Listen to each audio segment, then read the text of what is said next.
Frank Wistra, una leyenda de la industria minera, elige La Plata y elige Argentina. ¿Quieres saber por qué? ¿Quieres saber cómo invierte una leyenda como él? ¿Cómo invierte Frank Wistra? ¿Te interesa conocer sobre lo que será la mayor mina de plata en Argentina? Quédate a escuchar el próximo episodio y lo descubrirás.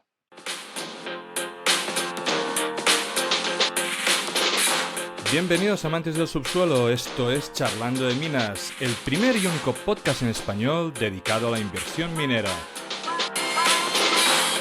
¿Quieres aprender a invertir en recursos naturales? Suscríbete a nuestro podcast. ¿Te gusta nuestro contenido? Dale like, déjanos un comentario. El programa de esta semana está a punto de empezar.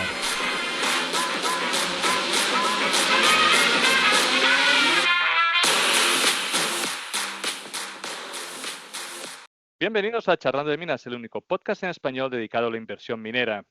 Hoy tenemos el placer de charlar con Joaquín Marías. Joaquín es argentino y geólogo con más de 12 años de experiencia en exploración y operaciones en diferentes países, trabajando con múltiples minerales, incluyendo petróleo y gas. Actualmente trabaja de VP de Exploración y Desarrollo en Argenta Silver y es consultor en el Grupo Fiore para la búsqueda de oportunidades en Latinoamérica. El Grupo Fiore, que dirige el famoso y conocido Frank Wistra.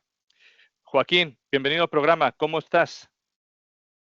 Muchas gracias, Amadeus. Te agradezco mucho la invitación y bien, estoy muy bien. En este momento te estoy hablando desde el proyecto El Quebar, desde el campamento a más de 3.900 metros de altura, así que es una conversación, digamos, de un nivel un poco alto hoy. Será una conversación seguro a nivel alto porque hay muchos temas que quería tocar. Como hemos dicho, Joaquín está en el campamento, en donde el proyecto principal de Argenta Silver, y es algo que vamos a tocar en la conversación porque justo hoy, día 28, está empezando a entrar en bolsa, por lo tanto es un proyecto recién sacado del horno y queremos ser, ¿no?, de los primeros en conocerlo. Pero primero de todo, me gustaría saber un poco del grupo Fiore y de Frank, ¿no? Porque además Frank es una figura donde tiene un aura, ¿no?, a su alrededor y todas sus inversiones. Así que, para empezar, ¿no?, ¿podrías escribirnos qué es en sí el grupo Fiore? Bueno, el grupo Fiore podríamos decir que tiene dos partes. El grupo Fiore, de un lado, es toda la parte corporativa y administrativa, y ese es el gran fuerte del grupo. Y obviamente el otro lado del grupo es todo el área técnica. Entonces, es un grupo a donde todo lo corporativo o administrativo se fortalece del área técnica y viceversa, y eso le permite al grupo de alguna forma encontrar oportunidades únicas alrededor del mundo y poder tomar esas oportunidades o desarrollar esas oportunidades de una forma muy eficiente y de una forma también muy efectiva gracias a esa combinación de un grupo administrativo muy, muy sólido y que se combina, digamos, con esta parte técnica tan interesante. En este momento, el grupo Fiore está enfocado en desarrollar proyectos que estén más bien en etapas de exploración avanzada o proyectos que estén en desarrollo. Y desde el grupo Fiore para que te des una idea, Amadeo, han salido más de 270 compañías. La semilla de lo que fue Goldcorp salió desde dentro del grupo Fiore.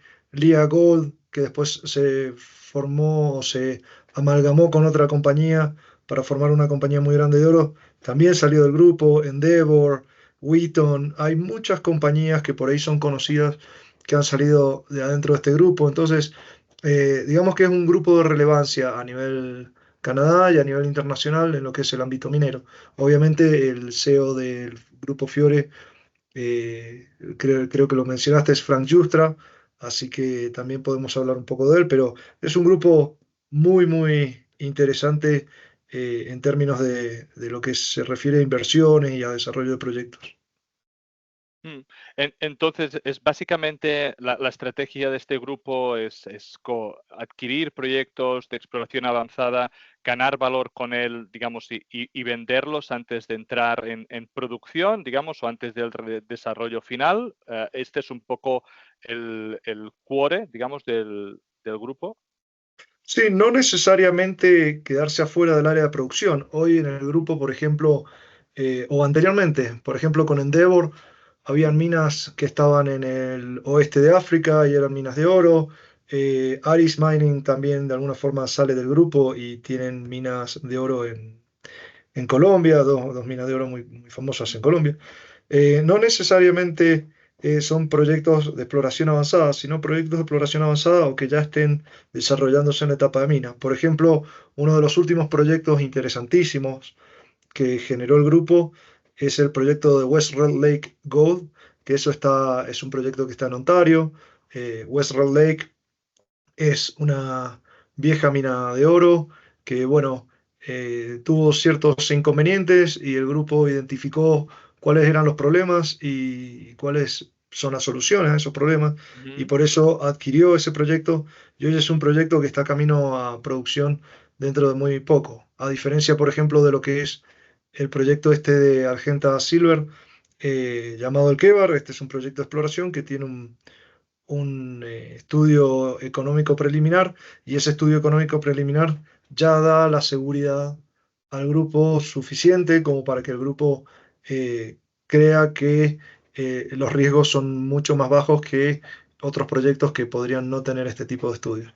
Eh, Amadeu, vos me contabas un poco que tu audiencia es una audiencia que le gusta aprender sobre todo este tipo de cosas, que es una audiencia que le interesan todo este tipo de cosas. Y creo que es importante resaltarle a tu audiencia que acá el nombre del juego es bajar riesgos. Entonces, mientras menos riesgos hayan, Exacto. más atractivos son los proyectos. Y eso, la seguridad de qué tan bajo sea el riesgo, de un proyecto te lo dan aquellas certificaciones que uno va ganando a medida que va pasando el tiempo. En este caso son estos informes de estudios preliminares económicos o estudios de factibilidad, etcétera, etcétera, que te van diciendo que el riesgo del proyecto es cada vez menor. Y en el grupo nos enfocamos justamente en buscar proyectos que tengan un riesgo bajo o moderado, digamos. Mm.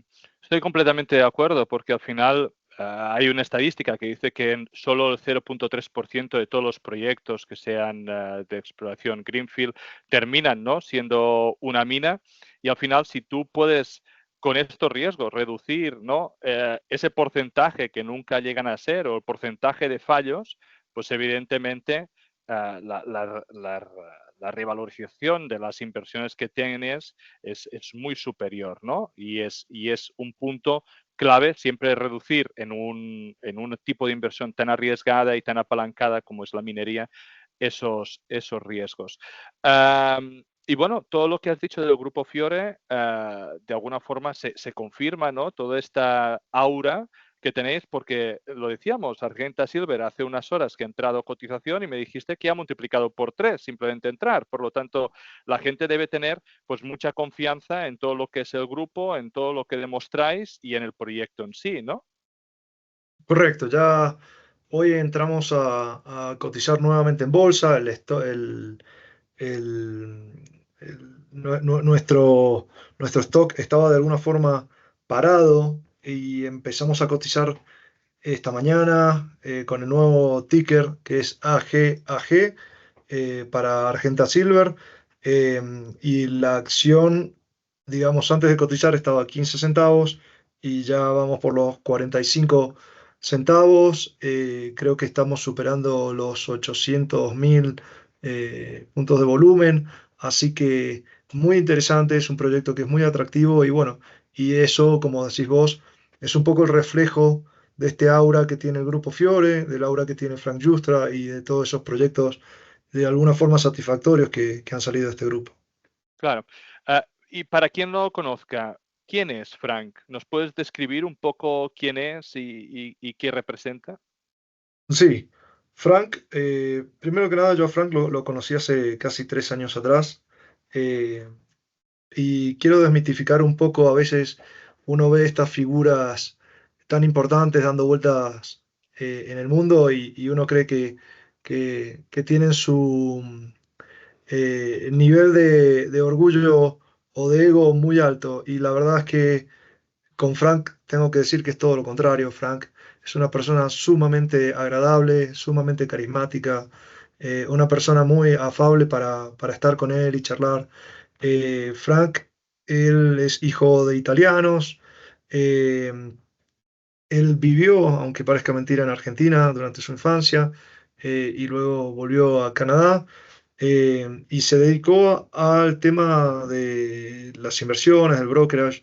Empezó trabajando en Merrill Lynch y de a poco él fue creciendo al punto de que, bueno, se hizo una figura muy conocida en el ámbito minero. Eh, para que tengas una idea, él ha sido ahora nominado para el Hall de la Fama de Minería en Canadá, junto con otras Mm. personas. O sea, es una persona que se dedicó mucho al tema minero y que, bueno, y que ha desarrollado muchos proyectos muy grandes. Pero no solo eso, sino que también Frank, cuando él se dio cuenta de la capacidad económica que tenía, inmediatamente se volcó hacia servicios filantrópicos. Él es el director del grupo Crisis, que es los grupos que más participación tiene, por ejemplo, en ayuda humanitaria en Haití y en algunos países del Caribe y de Centroamérica. Frank también está vinculado con otros tipos de servicios filantrópicos. Y algo que por ahí la gente no sabe es que Frank también estuvo en el mundo del cine. Wow. Cuando veas una película y vean que antes de empezar la película dice Lionsgate, bien, Sí, esa productora la fundó Frank. Frank fue la no mente me maestra, digas. The fue Lionsgate, la, sí. sí, sí, fue la mente maestra detrás de Lionsgate. Y obviamente luego él dejó lo de Lionsgate para regresar al ámbito minero, pero definitivamente una persona sumamente inteligente, sumamente agradable para estar y obviamente muy, muy inteligente y ágil al momento de tomar decisiones económicas o financieras relativas al plano de las inversiones. Su fuerte es en la minería y por eso es que el grupo Fiore se enfoca hoy principalmente en minería. Muy interesante. Am, y esa anécdota del Lionsgate es que no la sabía ni por asomo lo podía llegar a pensar. Así que, no, Bueno, no, Amadeu, en la oficina nosotros tenemos el póster de Blade Runner sí, 2049, creo que es la ajá. última de Blade Runner. Y en realidad tenemos ese póster en la oficina porque él es el dueño de los derechos de la película, así que es increíble. Madre mía. Si te fijas el final de la película, entre los executive producers al ¿Sabes su final de la nombre? película está su nombre, así que sí, sí.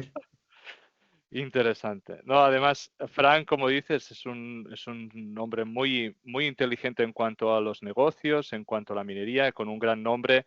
Es normal que entre Hall of Fame.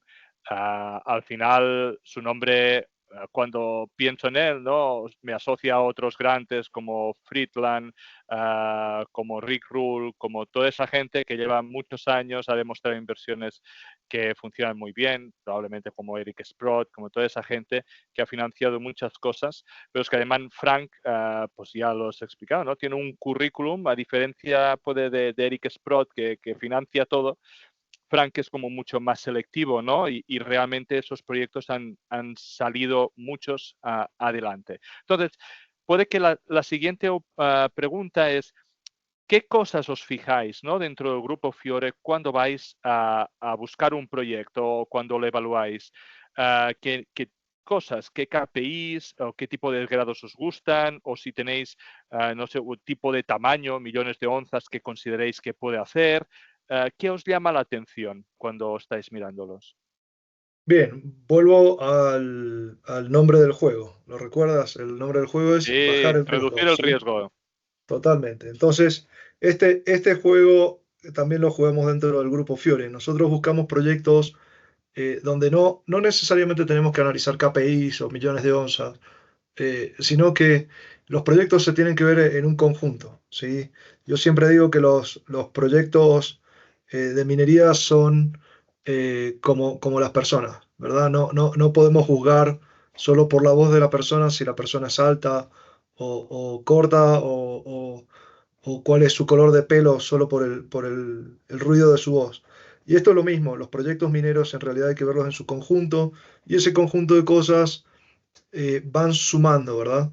Puede un proyecto tener pocas onzas, pero un potencial geológico muy grande y evidencias de geología de que la mineralización puede extenderse mucho y ese proyecto puede estar en venta y no necesariamente tener tantas onzas de oro o de plata o de lo que sea, pero la combinación lo hace atractivo. Entonces, Claro, nosotros, ¿qué es lo que vemos dentro del grupo Fiore? Bueno, vemos esa combinación de atributos que tiene el proyecto y lo que hacemos es un análisis exhaustivo de absolutamente todas las partes, desde la parte financiera, cómo el proyecto consiguió financiamiento en el pasado, cuáles son las dificultades, etcétera, jurisdiccionalmente, si las jurisdicciones son jurisdicciones seguras o peligrosas, si la geología es una geología que es eh, promisoria en términos de que puede haber más o no mineralización, si la metalurgia que tiene el proyecto es una metalurgia que es favorable en el futuro para que se pueda producir metal. Entonces, hay que entender que los proyectos de exploración, eh, su clímax máximo, su punto máximo es cuando el lingote se está produciendo, o sea, la producción. Entonces, ver un proyecto sin pensar en la producción casi que no tiene sentido. Estamos jugando un juego o estamos corriendo en círculos, en realidad, si no miramos cuál va a ser la posibilidad de ponerlo en producción. Entonces hay que poner todas esas cosas en su lugar y verlo. Hay proyectos que, por ejemplo, son muy, muy buenos y menciono proyectos que hay en Canadá, por ejemplo, que son extremadamente interesantes, con muchísimo mineral, proyectos que el mineral está florante en superficie y todo, ujú, que tienen una metalurgia excelente, pero claro, están a 5 horas de acceso por avión únicamente, se los puede trabajar solamente 3 meses en el año, no hay rutas y no hay forma de construir rutas para llegar hasta ahí.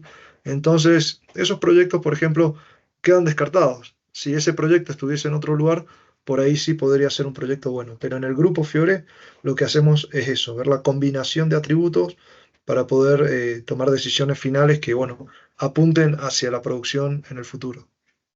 muy bien. Has dado algunos puntos, pero te pediré un poco más de concreción, si caso. ¿Cuáles son para vosotros red flags muy importantes o cosas que de alguna forma ya os hacen descartar en una vista rápida un proyecto? Bueno, en una vista rápida, yo creo que lo principal del proyecto es cuando alguien te dice, eh, tengo un proyecto eh, en la locación X, y sabes que la locación X en este momento está en guerra, ¿sí?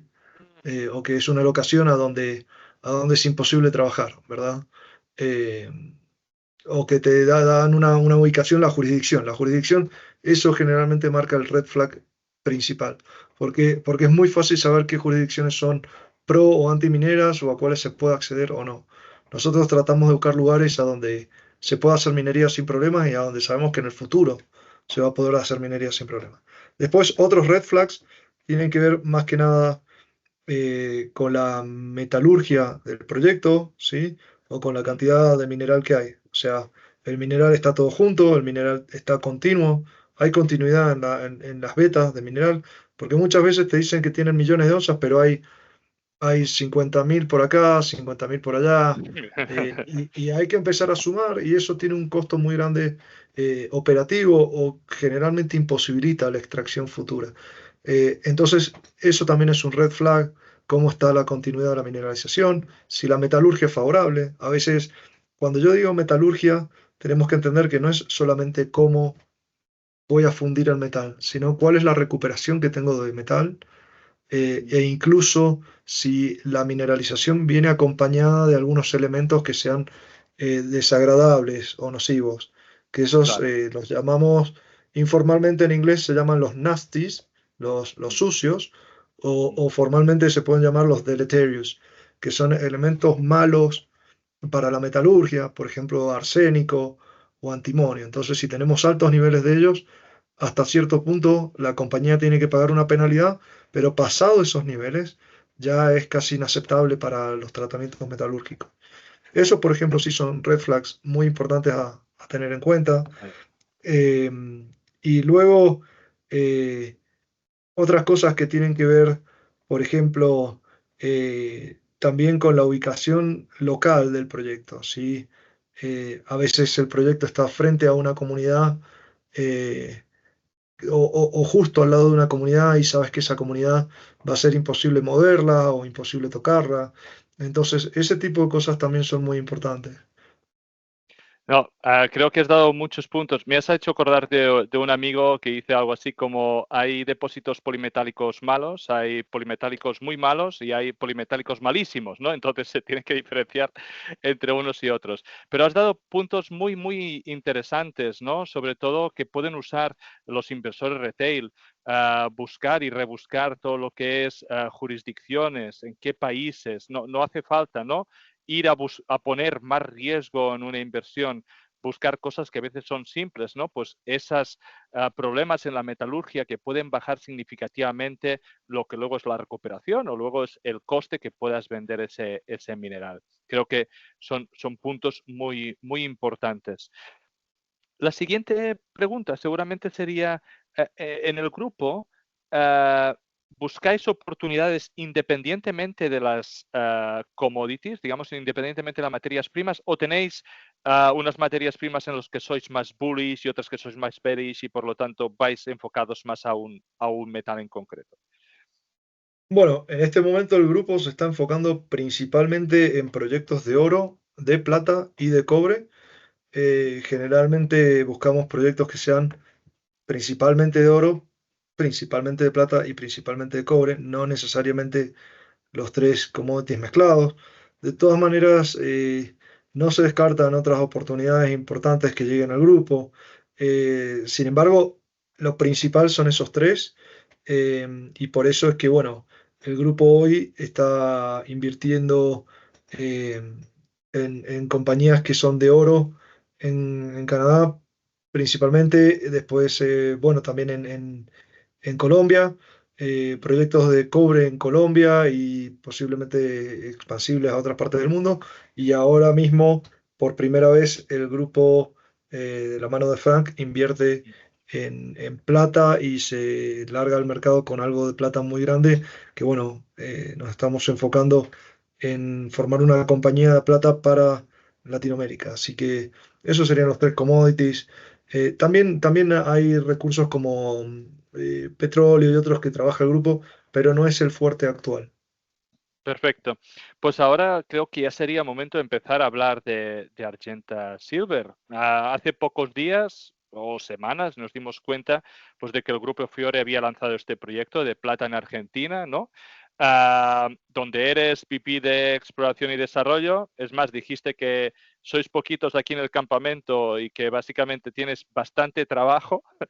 Ah, y entonces, no sé, cuéntanos un poco sobre el proyecto, preséntalo un poco y sobre todo me interesa mucho esas evidencias, ¿no? Que tuvisteis para adquirir el proyecto. Tú has dicho, es un proyecto donde ya se ve claramente que el riesgo está tan reducido de que hemos ido directamente a por ello. Entonces, me gustaría que me las explicases como para poder entender realmente el potencial que pueda tener. Bien, vamos entonces a hablar primero de Argenta Silver. Argenta Silver se forma hace 3 meses atrás, de una forma conceptual, cuando yo identifico la oportunidad de traer el proyecto El Kebar al grupo Fiore. En ese momento el proyecto estaba en manos de la compañía Golden Minerals de Estados Unidos, y la compañía financieramente se encontraba en problemas. Entonces, cuando yo identifiqué que la compañía podía llegar a optar por eh, vender este proyecto, es que me abalancé también sobre Frank y sobre los otros inversores. Vimos la oportunidad, conversamos de esto, firmamos los acuerdos de confidencialidad e inmediatamente empezamos a revisar la información del proyecto. El proyecto pasó todos los filtros que tiene el grupo y eso permitió de que nosotros nos decidiéramos a comprarlo. La compra fue, diría que casi récord en tiempo y por un monto muy bajo. Tenemos que considerar que en el proyecto El Kebar se ha invertido más de 70 millones de dólares y que nosotros lo adquirimos por 3,5 millones de dólares. Entonces es una venta, digamos, una compra barata por un proyecto muy, muy caro y con una oportunidad muy alta. Eh, Todo esto ha pasado, ha sucedido, Amadeu, en menos de 3 meses, lo cual también lo hace un poco récord desde la identificación de la oportunidad, el chequeo de la oportunidad y la adquisición de la oportunidad. Eh, y después, bueno, eso es hoy Argenta. Argenta cotiza en la bolsa de Toronto en el TSXV con el ticker que se llama AG. Es imposible olvidarse porque AG es el símbolo de la plata. Sí, y Y Argentina. Ya lo sí, pensé. Argentina, Argenta. Y Argenta Silver en realidad es una redundancia porque es la empresa de plata plata. Sí, sí. Así que muy contentos con esto porque en realidad no se trata de Argentina y no se trata del Kebar. Se trata de la visión que tiene Frank y la visión que tenemos los que estamos armando esto, que es crear una empresa de plata para Latinoamérica. Eh, y esto es algo que por ahí yo le transmito también a los inversores, que hay que viajar en el pasado e imaginar aquel momento donde algunas grandes empresas estaban naciendo. Esto es lo que nosotros creemos que está sucediendo en este momento. Tenemos mucho optimismo, estamos muy motivados y hay mucho apoyo de parte del mercado para que esta compañía siga creciendo. Nosotros creceremos a través de la adquisición de nuevos proyectos alrededor de Latinoamérica.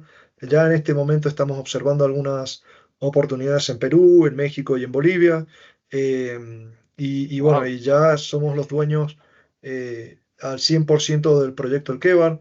El pago que hicimos fue de 3,5 millones de dólares sin ningún tipo de equity de por medio, ni opciones, ni nada. Fue solo el cash y ya somos dueños de este proyecto. Por eso es que yo estoy aquí en Campamento hoy. Y luego vos me habías preguntado por el riesgo o las evidencias que tiene este proyecto. Sí, porque Eh, lo que me has contado hasta ahora está muy bien y es muy poético, pero yo sigo sin saber de alguna forma de qué va el proyecto o qué es lo que tiene, así que eso es lo que estoy esperando. Muy bien, muy bien. Vamos a quitarle el misterio a esto. El Kebar es un proyecto que se identificó a fines de los años 70 o los 80 y este proyecto en realidad, para que tu audiencia tenga una idea, es un complejo volcánico muy, muy grande. Estamos hablando de que la propiedad nuestra tiene aproximadamente 60.000 hectáreas. Es un complejo volcánico muy, muy grande, el cual ha sido erosionado en sus partes más altas y centrales, y eso nos permite a nosotros ver directamente sus entrañas. Y es en esas entrañas del Kébar a donde se ha descubierto este depósito de plata, que tiene 45 millones de onzas en recurso indicado y 4 en recurso inferido. Y aparte tiene evidencias muy interesantes de que podría llegar a haber pórfidos de cobre y epitermales de alta sulfuración vinculados a oro. Entonces, eso es un poco el potencial que te comentaba yo antes que nosotros analizamos. Este proyecto hoy tiene combinadas 50 millones de onzas de plata, lo cual ya lo hace de por sí atractivo. Es el tercer proyecto de exploración de plata más grande del país. Tercer proyecto de exploración, o sea que no está minado en el país. Y aparte tiene estas evidencias de que, bueno, de que puede haber depósitos muy grandes de oro y posiblemente de cobre dentro de la misma propiedad. El proyecto está ubicado en la provincia de Salta, en el norte de Argentina. La provincia de Salta fue votada número uno en jurisdicción latina por el Instituto Fraser, superando a muchas otras jurisdicciones de Norteamérica. Y aparte el proyecto, de estar ubicado en una provincia tan, tan buena, tan prominera, eh, está en una situación de infraestructura única en la puna de la Argentina. El proyecto tiene un campamento para más de 100 personas tiene toda la infraestructura que se realizó para poder construir un túnel de aproximadamente 1,2 kilómetros de longitud, donde hay generadores de altísimo poder aquí en el proyecto. Estamos hablando de que, bueno, están los comedores, habitaciones para más de 100 personas y después toda una infraestructura muy grande cerca de lo que es el portal de ese túnel. Esa es la infraestructura interna del proyecto, que aparte tiene sus caminos de exploración, los cuales nosotros solamente debemos repararlos y no construirlos, lo cual nos abarata muchísimo los costos. Y por otro lado está toda la infraestructura externa. Por la puerta del proyecto, solo a 4 kilómetros, nosotros tenemos una línea de poder, tenemos un gasoducto que fue construido especialmente para proyectos mineros, tenemos las vías del tren que pasan por aquí y aparte una ruta que es accesible hacia los diferentes pueblos de aquí del norte de Argentina, de la provincia de Salta, lo cual hace que esos caminos sean transitables por casi cualquier tipo de vehículo. Toda esta infraestructura, Amadeo, es casi única, Sí, muy porque cerquita. habías dicho estáis a más de 3.000 metros, ¿verdad? Sí, sí, estamos a casi 4.000 metros en el campamento. Es que ahora estaba mirando, bueno, estaba mirando Filo del Sol para recordar, porque evidentemente, ¿no? Las comparaciones son odiosas, pero es San Juan con Filo, con NGX, pues evidentemente ha sido noticia todo el año pasado. Um, y Filo está entre 4 y 5.000 metros. Y Filo no tiene todo lo que me estáis diciendo. ¿Sí? Aquí estáis muy bien comunicados. Estamos en una situación preferencial en Argentina, te diría, ni siquiera en la provincia de Salta. A nivel Argentina, este tal vez es uno de los proyectos con la mayor cantidad de infraestructura cerca de él, dejando de lado aquellos proyectos de litio y aquellas minas, pero como proyecto de exploración, este es un proyecto que está ideal. A 15 o 20 kilómetros las podemos ver desde aquí del campamento. Hay dos plantas solares, de las cuales una de ellas es la más grande de Sudamérica. Tiene una capacidad instalada de 500 megawatts y son 1,2 millones de paneles solares. Es una cuestión increíble. Enfrente del campamento también tenemos un pueblo con una comunidad que es muy amigable hacia la minería y también tenemos comunidades cercanas que también son amigables a la minería, pero el proyecto en sí, digamos que chequea todos aquellos detalles que yo te contaba recién que tenemos que ver en un proyecto. Jurisdicción, una de las mejores jurisdicciones del mundo para explorar. Infraestructura, la tiene todas, externas, internas, las tiene todas. También tenéis agua, entiendo.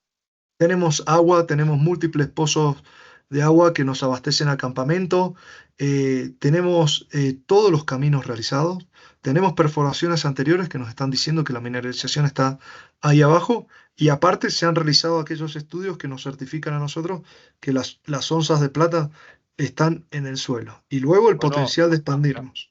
habéis dicho que de 50 millones de onzas, no sé si eran 40 y pico, eran ya indicado, ¿no?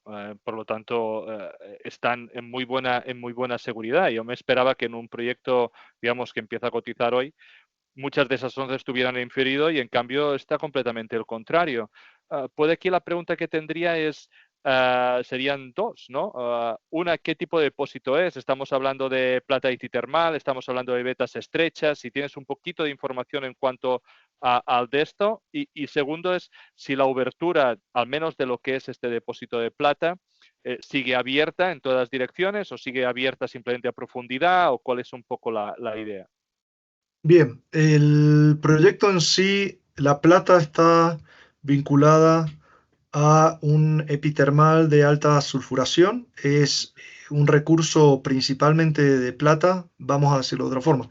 Es un recurso de pura plata. En el recurso no estamos hablando de plata equivalente, ¿sí? Muy Son bien. 50 millones de onzas de pura plata, no se contempla zinc, no se contempla plomo y en las perforaciones incluso nosotros o las compañías que hemos adquirido, ellos han estado informando plata pura sin estos otros elementos.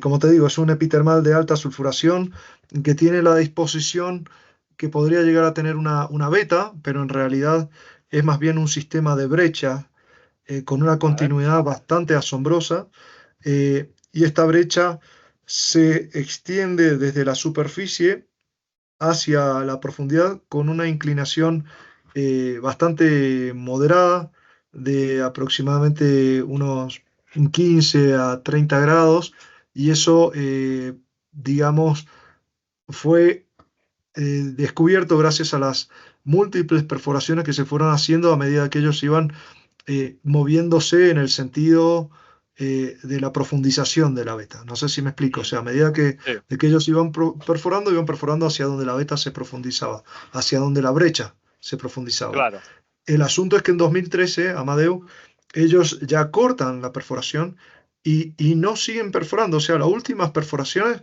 están cortando incluso mineralización. Para responder a tu pregunta, si el sistema, el depósito en sí está abierto, sí, está abierto. Nosotros creemos que está abierto en esa dirección que tiene la brecha, que es el plunge de la brecha, derecha, el plunge del depósito. Y también creemos que podemos tener un poco más de potencial de expandirlo hacia arriba y hacia abajo de la misma inclinación que tiene esta brecha. entiendo. Y Ah, hay obviamente un sistema paralelo que no ha sido estudiado del todo, que es al cual nosotros también lo estamos viendo. También es un sistema de plata y es inmediatamente paralelo a la brecha. O sea, el potencial para expandir esto es realmente muy, muy grande. ¿A qué profundidad han llegado las anteriores perforaciones? Hecho En el- que se quedaron, ¿no? De alguna forma bueno, con mineralización. ¿A qué profundidad estamos hablando esto?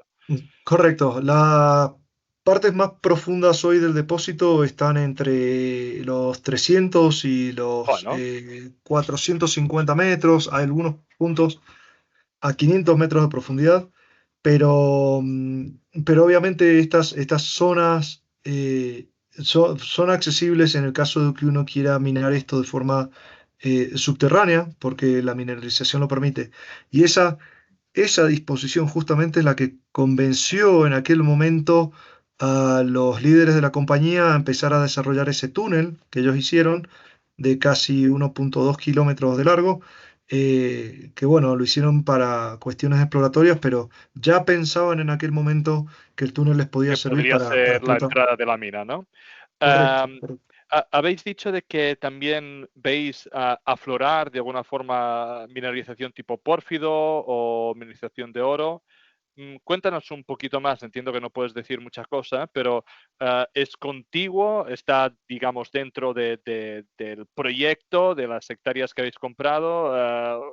Cuéntanos un poco para tener un poco una idea y de qué tamaño estamos hablando, ¿no? ¿Es un pequeño pórfido? O vosotros visualizáis más un pórfido gigante como los otros de los Andes, digamos? Bueno, a ver, el pórfido en sí no tiene, hasta donde yo conozco, evidencias en superficie. Lo que sí Ah, tiene vale. son evidencias en las perforaciones que se han hecho. Cuando me Muy bien. preguntas el tamaño del pórfido, tengo que entrar en una explicación un poco más larga, pero me gustaría dártela igual. Perfecto. El yacimiento o el Kébar, como yo dije, es un complejo volcánico. Y es un complejo volcánico, los complejos volcánicos se forman cuando los fluidos del manto pueden subir a superficie. Para que Ujú. los fluidos del manto puedan subir a superficie, nosotros necesitamos fracturas muy profundas que conecten la superficie con el manto. Si no, no hay forma de llevar esos fluidos a superficie. Eh, Hay algunos corredores estructurales, para decirlo en castellano, son grietas o fracturas, ¿verdad? Muy, muy largas, por eso se los conoce como corredores estructurales. Y estos corredores estructurales se encuentran en Sudamérica en una disposición que va desde el noroeste hacia el sureste. Y son continentales, cruzan desde Chile a Argentina y algunos incluso se puede ver que llegan casi, casi hasta el Atlántico. Esos corredores que son tan, tan grandes, en algunos puntos son muy profundos y han permitido que los fluidos suban a superficie. Sobre esos corredores es que nos encontramos los pórfidos más grandes del mundo. Estamos Ujú. hablando del Teniente, de Escondida y otros tantos. El corredor estructural que permitió que todos esos fluidos subieran y se formara el Kébar, aquí en la provincia de Salta, es exactamente el mismo corredor que permitió que se formara Chuquicamata del lado de Chile. Entonces, Muy bien. cuando hablamos cuál es el potencial, bueno, del lado de Chile se encontró Chuquicamata, Spence, Gaby, todas estas minas gigantísimas del lado de Chile. Y del lado argentino, que debería estar espejado de alguna forma, nadie ha encontrado todavía sobre ese corredor un pórfido de ese tamaño. Pero yo creo que no es porque no esté, creo que es porque no se lo exploró de forma correcta. Hoy, del lado argentino, el lugar que más chances tiene de tener un pórfido de ese tamaño es el complejo volcánico del Québar, a donde estamos nosotros hoy. Eso es en el tema pórfido. Epitermales de oro, bueno, el proyecto durante el año 2022 y hasta hace poquito lo tuvo Barrick. Y Barrick Mm, llegó aquí porque ellos estaban explorando por oro. Lamentablemente yo creo que ellos cortaron un poco su presupuesto y no siguieron explorando, pero los epitermales de oro están en superficie. Tenemos muestras que nos indican que hay valores de oro y al punto de que, bueno, una compañía como Barrick se interesó en tomar el proyecto durante un tiempo y perforarlo para ver si encontraban algo. Algunas de sus perforaciones pareciera que han cortado mineralización, pero ellos no continuaron, principalmente, como te digo, por falta de presupuesto. Y bueno, y ahora nos toca a nosotros la responsabilidad de no solo incrementar las onzas de plata, sino también de buscar qué puede haber en términos de oro y de cobre con este potencial tan grande que te estoy contando. mm. No, sin duda es muy interesante. Para lo que estás diciendo, ¿no? Evidentemente requiere mucha exploración, y la exploración requiere dinero. Entonces, la siguiente pregunta sería, ah, ¿cuánto dinero tenéis para explorar o cuáles son los siguientes pasos que vais a hacer seguramente finales de este año, inicios del año que viene? Porque claro, ahora estaba mirando, ¿no? Habíamos dicho cotización en bolsa, estáis cotizando ahora con los precios que hay, unos 10 millones. Entiendo de que el grupo Fiore va a respaldar parte de este trabajo. ¿Cuál es un poco el tipo de funcionamiento y qué es lo que vais a hacer ahora? Bueno, primero que nada, nosotros hicimos un financiamiento antes de cotizar en bolsa, Mm, que lo cerramos en aproximadamente 15 millones de dólares. De esos 15 millones de dólares, a nosotros nos queda un capital de trabajo de aproximadamente 9, y con ese capital de trabajo tenemos más que suficiente como para arrancar la exploración y empezar a hacer tareas aquí en el Quebar. Como te digo, esto no es un proyecto donde nosotros tenemos que abrir caminos, que se lleva muchísimo dinero, eh, poner en funcionamiento un campamento, lo cual es mucho dinero también, y desarrollar toda esa infraestructura. O sea, todo eso nosotros hoy lo tenemos aquí. Este proyecto lo que hay que hacer es sacarle un poco el polvo a aquellas áreas a donde están o se sienten un poco abandonadas dentro de lo que es campamento, infraestructura, y luego traer las compañías de perforación y empezar a perforar. O sea, estamos ya listos para arrancar si quisiéramos. ¿Qué es lo que va a pasar en el futuro y cuáles son las etapas? Te agradezco mucho la pregunta porque es una muy buena pregunta. Con este dinero que nosotros tenemos eh, y, y bajo el liderazgo mío, lo que estamos planeando hacer son dos etapas. Una etapa inicial que va a ser una etapa de remodelización o reinterpretación del mm, depósito. Vamos ujú, a reanalizar la información que ha sido tomada por todas las empresas anteriores. Vamos a tratar de poner todo eso y de filtrar esa información. También haremos algo de trabajo en superficie, algunos muestreos y alguna claro, campaña de geofísica. Todo eso va a estar dentro de la etapa uno. Esa etapa uno a nosotros nos va a permitir identificar sectores para perforar dentro de lo que es el recurso y en las áreas de exploración externas del recurso. Y justamente esa sería la etapa 2 que va a contemplar la perforación de esos targets. Eso yo creo que podría llegar a estar pasando obviamente ya en el 2025. Estoy hablando de la etapa 2 para 2025, principios del 2025, pero la etapa uno mi intención es largarla lo más pronto posible. O sea, yo estoy aquí hoy en campamento, poniendo el campamento en condiciones, poniendo a la gente en condiciones, poniendo a la subsidiaria que hemos adquirido en Argentina en condiciones para que podamos empezar lo más pronto con la etapa uno así identificamos bien pronto dónde tenemos que perforar.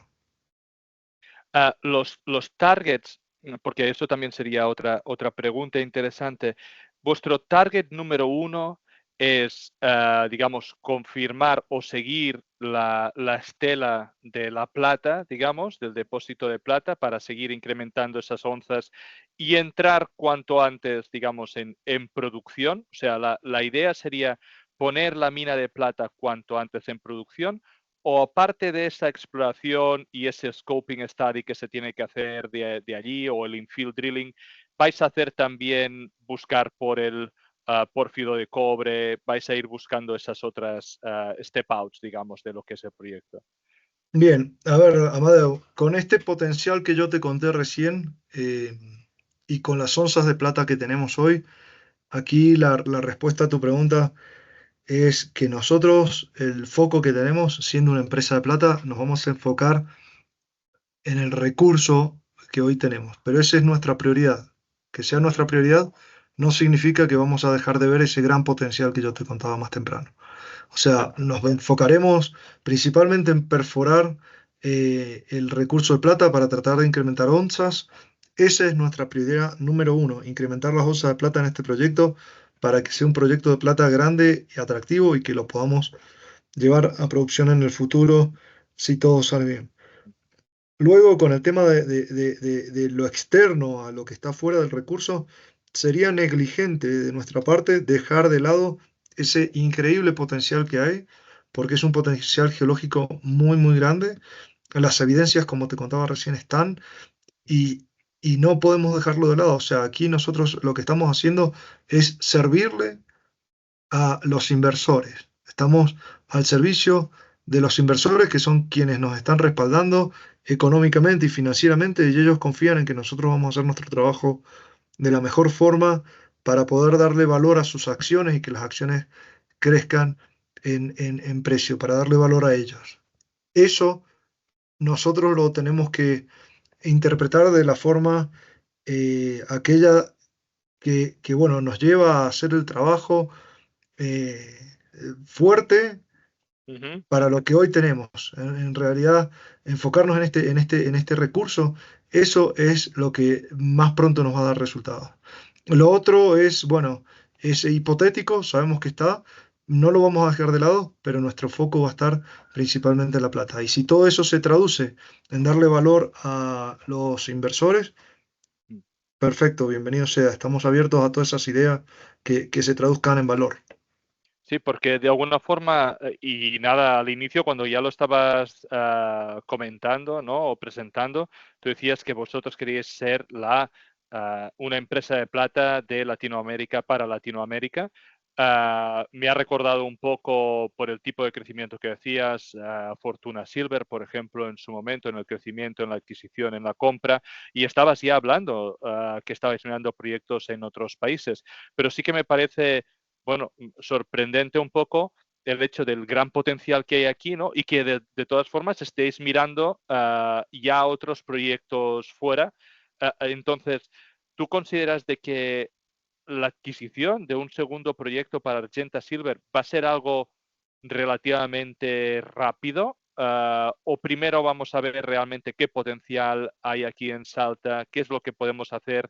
Y luego, cuando, digamos, el proyecto ya esté en etapa de desarrollo, que terminen un poco las noticias, que termine un poco el Blue Sky, es cuando vamos a ver al siguiente proyecto. Bueno, Amadeo, ahí está un poco lo que yo te conté también muy al principio del Grupo Fiore.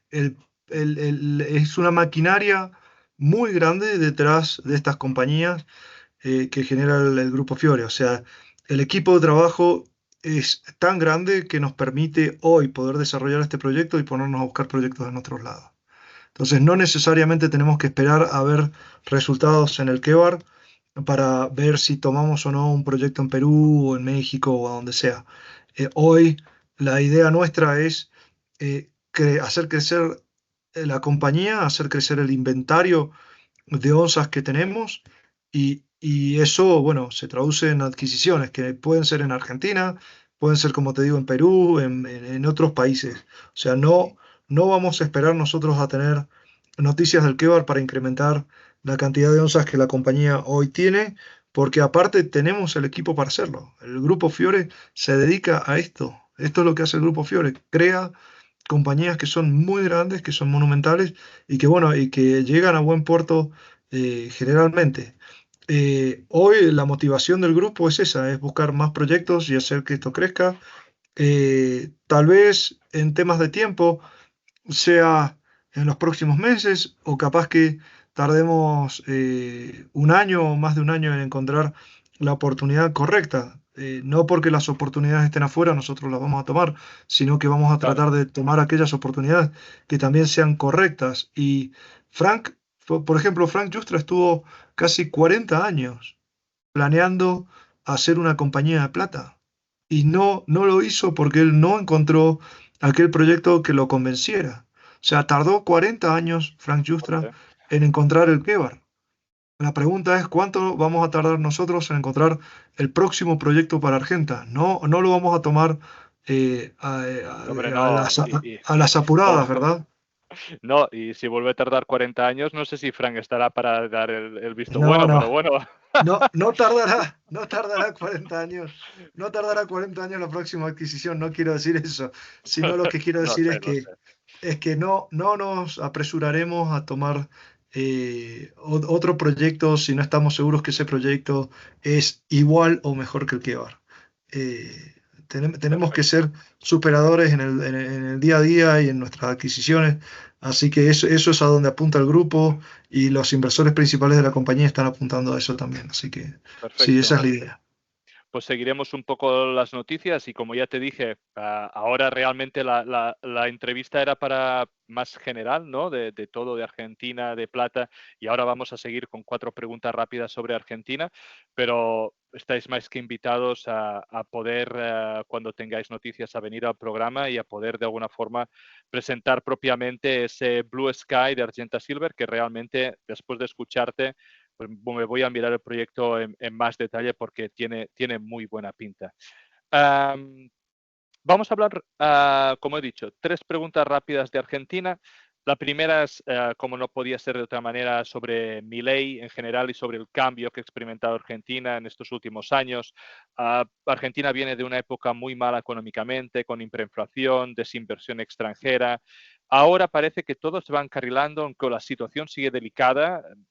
Es una corrección muy grande la que se está hecho y aunque a indicadores parece que van hacia el buen camino, es normal que de alguna forma hasta que todo no llegue al equilibrio, todo se vea desordenado, todo se vea que la gente pues no está conforme. ¿Cómo ves tú la situación del país? Bien, yo creo que dijiste algo muy interesante, Amadeo, en esa última frase. Y creo que sí, generalmente después de la noche viene el día, ¿verdad? Mm, Después del mm, caos viene el orden. Y sí, han sido muchos años de caos en Argentina. Yo hace 3 años que vivo en Canadá, por lo tanto estoy un poco ajeno a la situación del día a día en Argentina, pero eh, creo que cuando hablo con la gente que conozco, por fin, después de 20 años, tienen esperanzas de cambio y ellos ven que hay luz al final del túnel.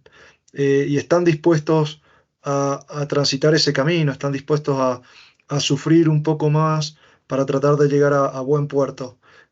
Cuando le preguntas a la gente no le está pasando bien, pero si les preguntas si se encuentran motivados o si tienen esperanza, ellos te dicen que sí. Y eso creo que es lo más importante que ha hecho Mireille. Les ha demostrado que hay un futuro posible, les ha demostrado de que a pesar de que las cosas duelan ahora, vamos hacia un buen camino y bueno, y él está haciendo reformas que son de base muy importantes. Ya debes saber de la ley de base y de todo este tipo de cosas que se han presentado, que sé que mm. en España están muy al tanto de todo esto, igual que en Latinoamérica. Eh, y estas reformas de base están generando cambios que son muy drásticos. Nosotros, Argenta, no estaría en Argentina si no estuviésemos viendo estos cambios hoy. Volvemos al tema de las jurisdicciones, ¿verdad? Los mercados externos hoy ven a Argentina con apetito porque se dan cuenta también de que las reformas son positivas en términos comerciales, en términos financieros, en términos taxativos. en términos de lo que son tributos o legales.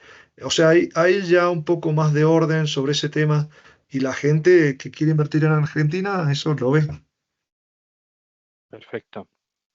Am, Me gustaría que hiciéramos o que hicieses, si quieres, un pequeño comentario sobre probablemente una de las noticias mineras más relevantes del verano. Viste que BHP adquirió el proyecto de Filo del Sol. ¿Cómo ves tú el proyecto? Además, no es igual, evidentemente, pero puede tener algunas cosas de semejanzas. Al final es altura, al final, pues bueno, puede que tengáis un pórfido también que lo estáis buscando. ¿Qué te ha parecido, digamos, la oferta de BHP, ¿no? ¿Y qué significa, digamos, que haya este tipo de proyectos en Argentina para los demás proyectos que estáis haciendo?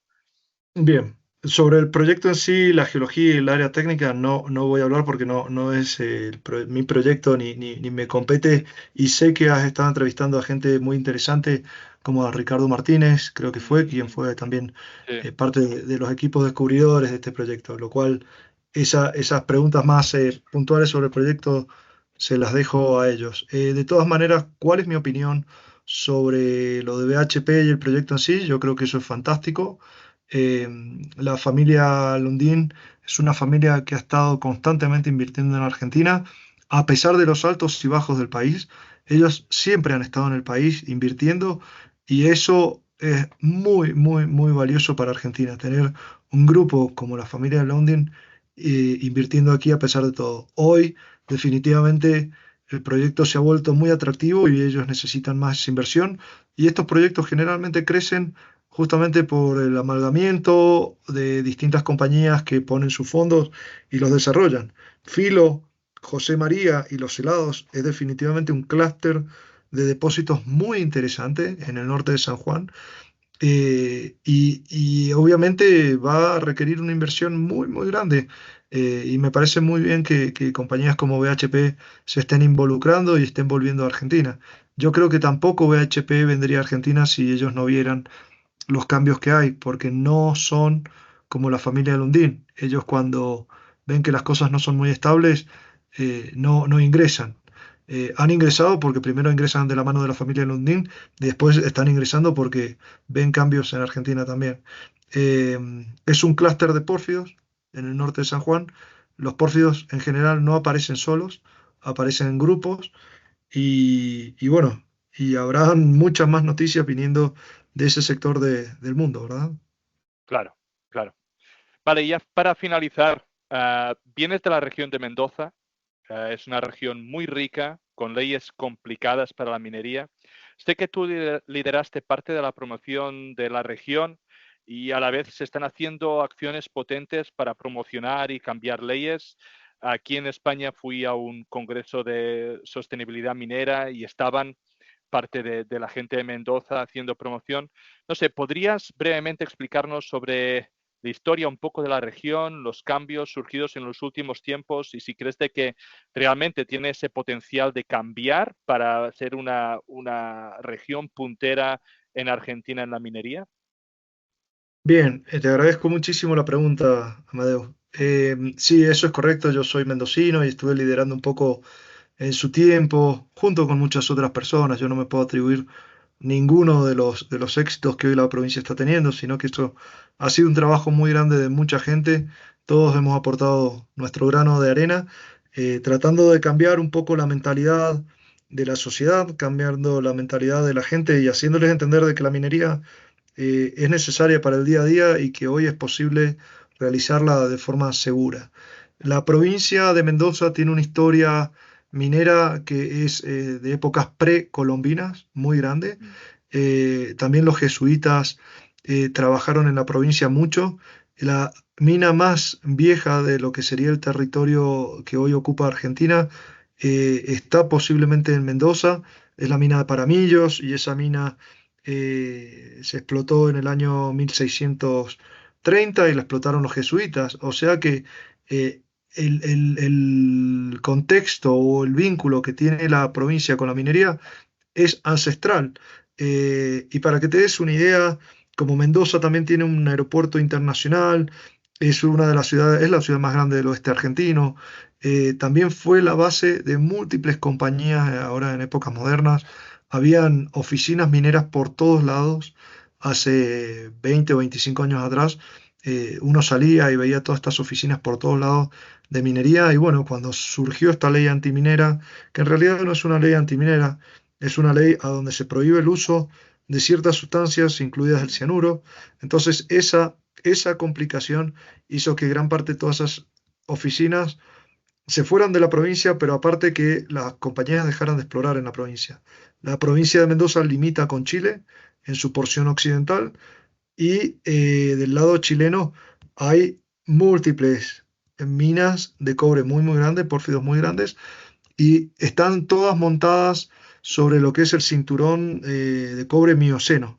Ese cinturón de cobre mioceno transgrede los límites provinciales que están dibujados por un ser humano, no por la naturaleza, y el cobre o los depósitos de cobre también se supone que se extienden hacia Mendoza en muchos casos.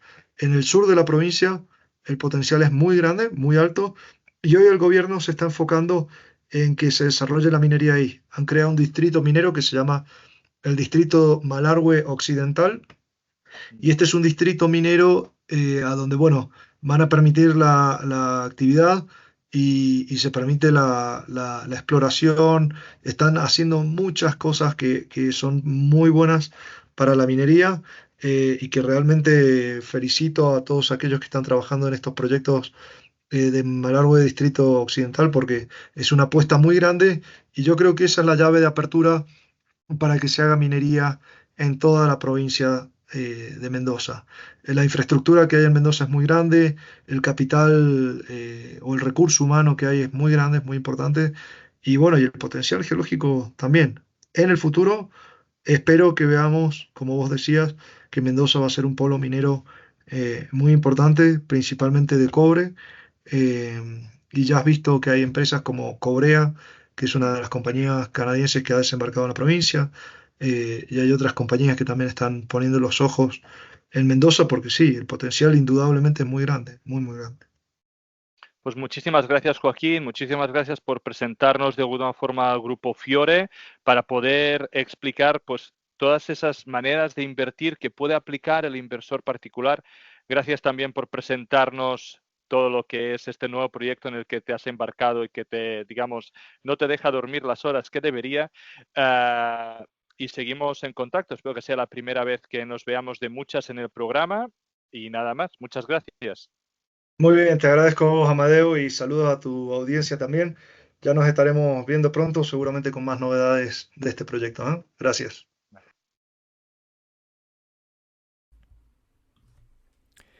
Descargo de responsabilidad. Los contenidos que aparecen en Charlando de Minas no son recomendación de inversión. Amadeo Bonet y sus invitados no son asesores de inversión. Los autores pueden tener algún interés en las compañías que se mencionan en esta publicación. Igualmente pueden tener sesgos y no ser imparciales. La información en esta publicación y de todas otras de Charlando de Minas son impersonales por naturaleza y de carácter generalista y deben ser consideradas como un producto de entretenimiento. Recuerda que el riesgo mínimo de cualquier inversión mencionada en este vídeo es el 100% del capital. Antes de tomar ninguna decisión de inversión, es imprescindible que consultes a un asesor de inversores cualificado y con experiencia. Estas emisiones son un relato personal de mi aprendizaje en el mundo de los recursos naturales. En este podcast intentaremos traer empresas, comentar tesis de inversión y hablar con gente relevante en el sector. Si te gusta, dale like y suscríbete. Soy Amadeo Bonet y esto es Charlando de Minas.